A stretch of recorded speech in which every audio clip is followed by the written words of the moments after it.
The logic at least coming in from Iran is that wherever there are bases which are being used by the US or Israel to attack Iran, all those bases will become targets. At least that's the message that's coming in from Iran. There is no clear targeting of any one particular country. Air Commodore Ashwinder Singh Bell, this is a war that is being fought in the air, and now it's moving into the seas with US aircraft carriers supposedly being attacked by Iranian missiles. But clearly, this is a missile-led war one way or the other. Absolutely right. Now, I'm first of all very thankful to you for having called me for this intellectual discussion, and I'm very, very thrilled to be with such eminent co-panelists from General Sudhakar to Swaran Singh sir to the group captain. I'm really thrilled that I am being with such good people. Let me come back to the question itself.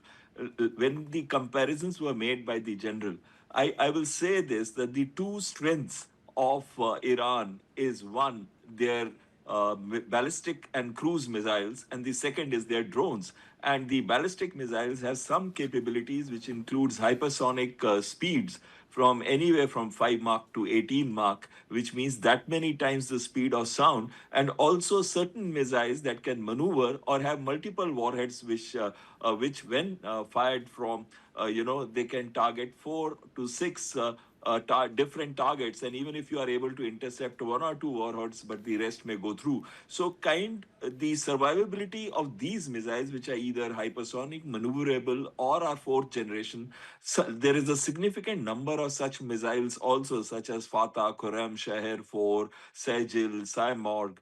Now, those kind of missiles, if they are used, their probability of success will be higher, their accuracy would be much better than what has been seen till now. The second point to that is that they have been using those weapon systems which, by their own admission, have not been of the latest generation till now.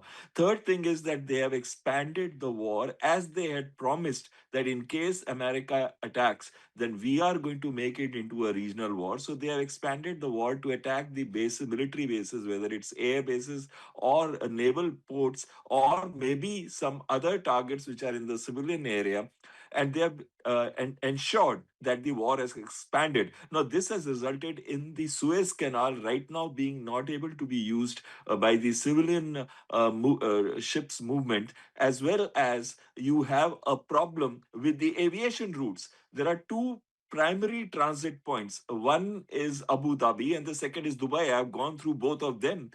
Just to give you an example, in Dubai, there are 250,000 travelers every day, and most of the flights that transit through Dubai or Abu Dhabi go to the Western Hemisphere. That is, they go into Europe or they go to the US. So a lot of Indians are stuck today.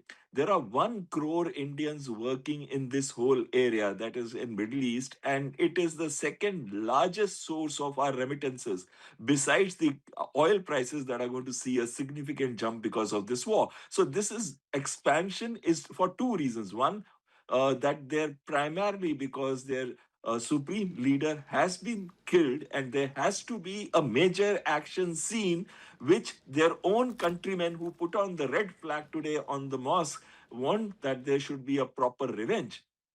So the attacks are also to reassure their own constituency at home that yes, we have started expanding, and we are hitting at even targets in Cyprus, right up to whether it is Abu Dhabi or Dubai or other areas in Iraq or Qatar. Now, when we are looking at, and even Saudi Arabia, when we are looking at these target systems, let me also assure you that they have tried to attack the naval ships of the Americans, as well as they have tried to attack targets in Israel. Right now, I would say they have got extremely modest. That is not so big and a kind of an outcome which could result in saying, yes, they have taken revenge. But they are going to take revenge, which means the intensity of attacks is going to increase. And let me Absolutely. assure you that last sentence. Let me assure you that till now they have not used the correct over target requirement. That means the number of missiles, drones, weapon systems that can be used to degrade or destroy the target to a certain extent, especially the aircraft carriers or critical air bases or critical targets like Haifa port.